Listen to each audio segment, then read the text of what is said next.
What was it like to be an African American soldier during the Second World War? It was difficult. It was difficult to be a soldier.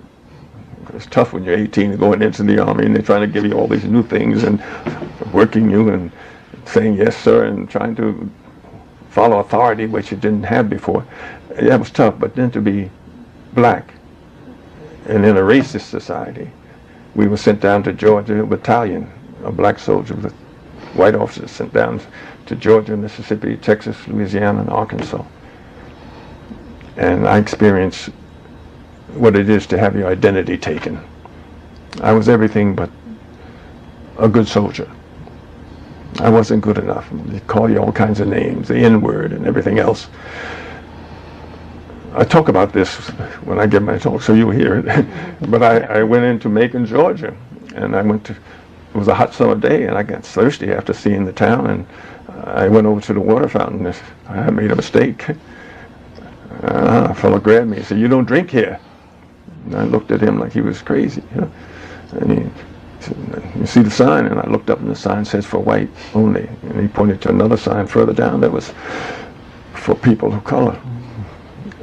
He was telling me I wasn't good enough to drink that water. I was in Beaumont, Texas, and I was hungry. I was with a lieutenant. He got out of the Jeep, came over to me, and said, "I'll meet you back here in an hour." "Private Bass?" I said, "Yes, sir." And he walked into the restaurant and left me standing there on the sidewalk. So I asked a man coming by, I said, "Mr. where might I get something to eat?" He said, "Oh, you can get something at this restaurant, but you got to go around the back of the alley, knock on the door. They'll bring you the food, you pay them, and you can come out here and find a place where you can sit down and eat." I was told I wasn't good enough to eat in a restaurant. Now, Mississippi, I stood up for more than 100 miles on a bus looking at empty seats that I was not permitted to occupy. The black section was completely loaded with blacks, and the only seats left were those seats up front.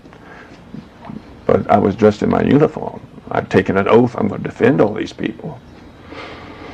But I wasn't good enough. What a damnable experience to have when you're 18 years of age and you volunteer to serve your country.